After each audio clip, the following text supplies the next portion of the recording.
тудың желбірегені жаныма қуат береді. Таласқа түссе жан мен ту, жан емес маған керегі, көк тудың желбірегені. Еліміздің біраз өңірінде тәуелсіздігіміздің 30 жылдығына орай өтіп жатқан «Менің туым, менің отаным» челленджі ел пікірін екіге бөлді. Бірі бұны патриоттық іс-шара ретінде қабылдаса, ал бірі сынға алған.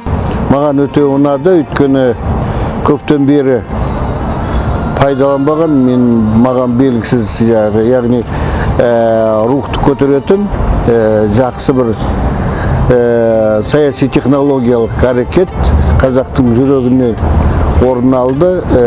Көп адам жергілікті жерлерде қосылып жатыр. Әрине бұл белгілі бір біздің саяси патриоттық күштердің бастамасы. Ресей мемлекеттік думасының депутаты Вячеслав Никоновтың Ресей Қазақстанға үлкен жер сыйлады, қазақ деген болмаған деген сөзін әріптесі Евгений Федоровтың қолдап, сөз қосу елді бір дүрліктірген еді. Оған жауап ретінде қазақ жастары атқа қонып көк байрақты көтерді. Территориялық тұтастық ол соғыс және бейбітшілік мәселесі. Сондықтан Қазақстан көлденең өткен көк аттыға территориясын бермейді.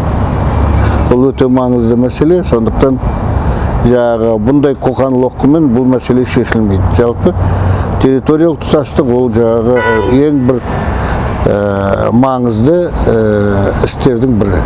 «Менің туым, менің отаным» челленджі аз уақыттың ішінде үлкен қолдауға ие болды. Қазіргі таңда ел өңіріндегі барлық аудан ауыл азаматтары атқа мініп, патриоттық іс-шараға белсене атсалысуда. Челлендж барысында ат жарыс, аударыспақ, қазақ күресінен де жарыс ұйымдастырылған.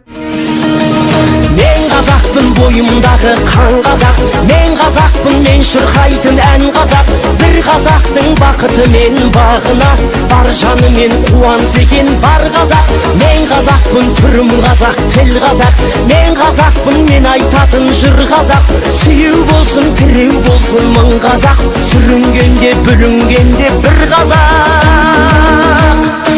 «Менің туым, менің отаным» челленджі тәуелсіздіктің құндылықтарын сақтауға, қадірлеуге бағытталған. Аталған шеру бұнымен тоқтамақ емес, әлі де жалғасын табады деген ел сенімі басым. Қазақ елін туын көтеру керек, қазақ екенімізді көрсету керек.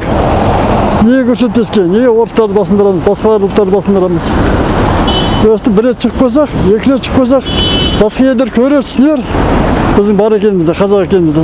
Мен ол челленджді қолдаймын. Өйткені орыстар, яғни орыстың депутаттары біздің Қазақстанның солтүстік аумағын біздікі деп шықты. Қазақстанның солтүстік аумағындағы қазақтарымыз да сол көк ту челленджін бастап, сондықтан ары қарай жалғастыру керек деп ойлаймын. Жастардың атпен жүріп ту ұстап ұрандатып шыққаны тек Ресейге ғана емес, қазақ жеріне көз алартып отырғаны өзге де көрші елдерге деген қарсылық. Демек, мұны қолдау керек. Өйткені ұлтты бір мүддеге ұйыстыратын, ауыз бірлікке шақыратын осындай ұрандар көп болуға тиіс. Иісі Алаш баласы өз жерін, елін қорғай алатынын танытты.